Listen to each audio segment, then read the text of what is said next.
मीठी Hindi novel episode 9। Good morning, hello India. बड़ों को ढेर सारा प्रणाम, छोटों को ढेर सारा प्यार और मेरे सारे सब्सक्राइबर कैसे हो आप सबको ढेर सारा Ram Ram. Ganpati Bappa Morya. Welcome back to my YouTube channel Simi की डायरी में आप लोग का ढेर सारा स्वागत है। दोस्तों, मीठी का 8 एपिसोड मैं रख चुकी हूँ, जो कि मेरे इस चैनल पे सेकंड नॉवेल है जो चल रहा है। तो उसका 9th एपिसोड मैं आज रखने वाली हूँ और तहे दिल से अपने इस 9th एपिसोड में आप लोगों का स्वागत करती हूँ। अब तक आप लोगों ने देखा कि डॉक्टर समीर और गीता देवी दोनों बेहोश हो गए थे और दोनों की बेहोशी पूरे 3 दिन के बाद टूटी। अब दोनों को होश आ गया है और दोनों की याददाश्त भी वापस आ गई है। डॉक्टर समीर जान गए हैं कि वो डॉक्टर प्रभात हैं और गीता देवी जो हैं सो वो डॉक्टर प्रभात की माँ हैं और उन्हें भी सब कुछ याद आ जाता है। तो वो भी प्रभात को याद करके काफ़ी रो गा के जो है सो फिर मन को हल्का कर लेती है और मीठी के साथ उसके फ्लैट पे आ जाती है। डॉक्टर समीर भी अपनी ज़िंदगी में घुल मिल जाते हैं। समय बीतता जा रहा है। अब आगे मैं आप लोगों के समक्ष रखने जा रही हूँ कि हनी ने अब तक अपने डैड एसपी कपूर को समीर के बेहोश होने की खबर नहीं बताई थी। कपूर साहब भी 15 दिन के सेमिनार के बाद पेरिस से लंदन वापस आ गए थे। वैसे तो प्रभात हंसमुख था, पर आजकल कुछ चुपचाप सा रहने लगा था। उसे समझ में नहीं आ रहा था कि वो अपने एक्सीडेंट के बारे में कैसे पता करे और किससे करे। डॉक्टर प्रभात ने सोचा कि चलो आज वक्त मिला है तो मीठी और माँ से मिल आए। मीठी और गीता देवी डॉक्टर समीर को देख करके बहुत ही खुश हो गई थी। समीर बहुत देर तक दोनों के साथ रहा। उसे सच पूछो तो घर जाने की इच्छा ही नहीं हो रही थी, पर मजबूरी थी, सो जाना पड़ा था। पर खाना वो उन दोनों के साथ ही खाकर आया था।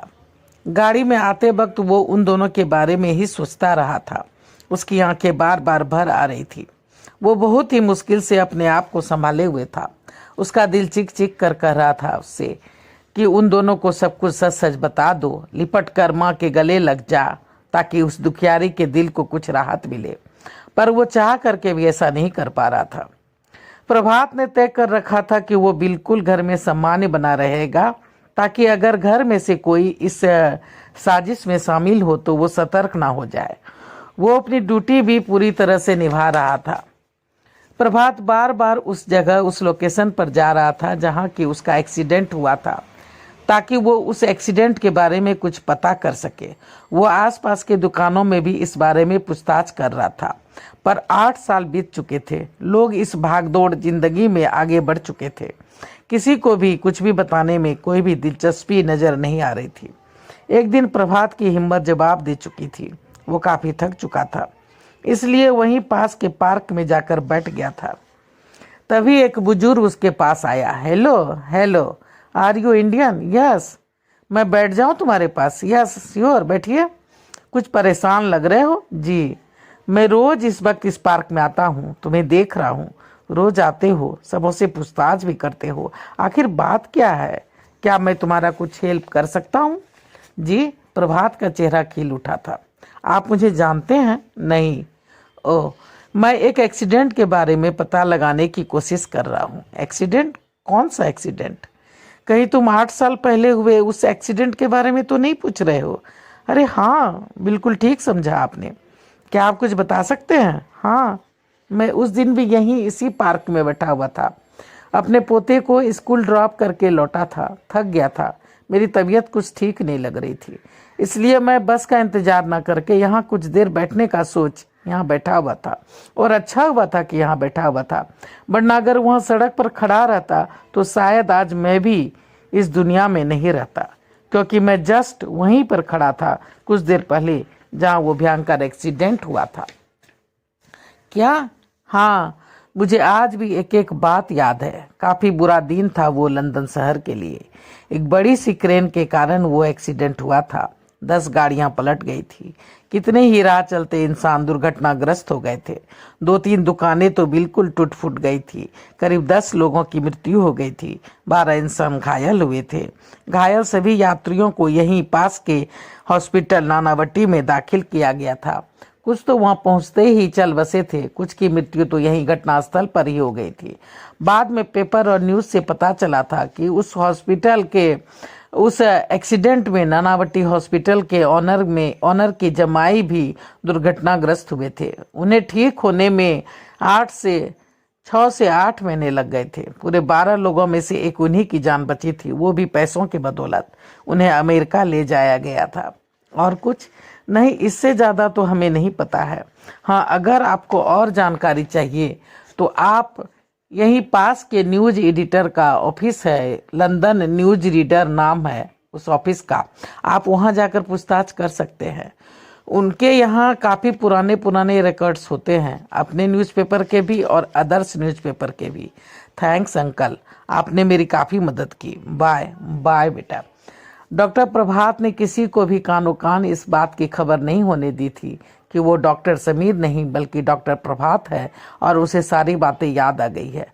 वो बिल्कुल सामान्य बना हुआ था, सारी ड्यूटी भी ठीक ठाक कर रहा था और लंदन न्यूज रीडर और साथ ही साथ और भी अनेक टीवी चैनल्स और ऑफिस के चक्कर काट रहा था ताकि उसे उस दुर्घटना वाले दिन का कोई सीडी या कोई फोटो प्रूफ मिल सके, ताकि वो इस बात की तह तक पहुंच सके।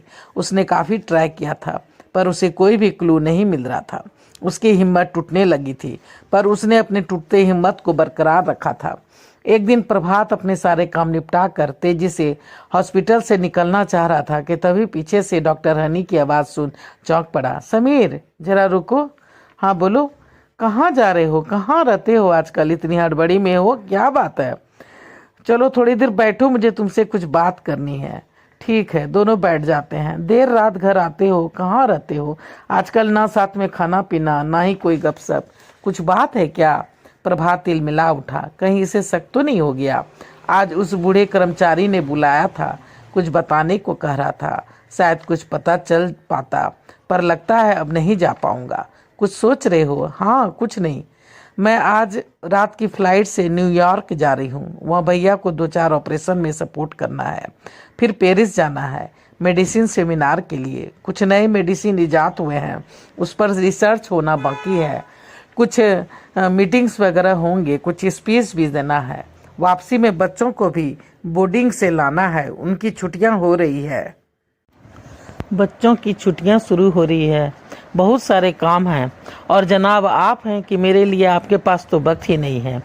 8 दिन से हमारी आपस में कोई बातचीत नहीं हुई है। पूरे 1 महीने लग जाएंगे मुझे वापस आने में। आप सब ध्यान से संभाल लेना। ये कुछ फाइल है, बड़ी कॉन्फिडेंशियल है। ये चाबी का गुच्छा भी लीजिए। इस फाइल को डैड के लॉकर में रख देना और जब परसों वो आ जाए तो याद करके उनका सिग्नेचर ले लेना। इसे प्रोजेक्ट मैनेजर को सबमिट करना है और ये फाइल बैंक में जमा करवाना है। ठीक है, ये लो, अब मैं निकलती हूँ, घर जाके फ्रेश भी होना है। 2 घंटे में हमारी फ्लाइट है। Bye bye honey. Honey Prabhat को फाइल देकर निकल गई थी। प्रभात जब फाइल डैड के अलमारी के सेफ में रखने के लिए उसके कमरे में गया तो तभी उस कमरे में रखा हुआ फ़ोन बज उठा। उसने फ़ोन उठाया। हेलो सर, मुझे एक ज़रूरी बात करनी है आपसे। वो डॉक्टर समीर आपके जमाई आए थे, 8 साल पहले हुए एक्सीडेंट के बारे में तहकीकात कर रहे थे। मुझे आज उनसे मिलना है। क्या मैं उन्हें सारी बातें सच सच बता दूं? कोई दिक्कत तो नहीं है? समीर अकबका गया। क्या? इसका मतलब डैड को सब मालूम है? हेलो सर, आप सुन रहे हैं? हाँ ठीक है सर, तब मैं सारी बातें समीर को बता देता हूँ, डॉक्टर समीर को। प्रभात फ़ोन रख दिया। प्रभात ने लॉकर खोलकर सारे फाइल उसमें रख दिया था और कमरे को लॉक करके निकलना ही चाह रहा था कि रुक गया था। ये चाबी किस लॉक की है? तो चलिए दोस्तों, मीठी का 9th एपिसोड मैं यहाँ पे समाप्त कर रही हूँ। डॉक्टर समीर काफ़ी उधड़ेबुन में हैं कि उनका चेहरा कैसे बदल गया, ये क्या मिस्ट्री है। तो मिस्ट्री को सॉल्व करने में लगे हुए हैं डॉक्टर प्रभात। तो चलिए, आनंद लेने के लिए सब्सक्राइब कर दीजिए और मीठी को देखिए कैसा लगता है। आगे आगे कहानी जैसे जैसे बढ़ेगी। तो चलिए मुझे सपोर्ट कर दीजिए। सपोर्ट करने के लिए सबसे पहले सब्सक्राइब कीजिए, लाइक कीजिए, शेयर कीजिए, कमेंट्स कीजिए और बेल बटन जरूर दबाइएगा, ताकि जब जब मैं वीडियो डालूंगी तो आपको नोटिफिकेशन मिलेंगे। अब मैं अपनी वाणी को यहीं पे विराम देना चाहती हूँ। जय भोलेनाथ, हर हर महादेव। और आप लोग का ढेर सारा थैंक्स कर रही हूँ सपोर्ट करने के लिए और वीडियो को देखने के लिए। ढेर सारा thanks. Thank you, thank you, thank you very much.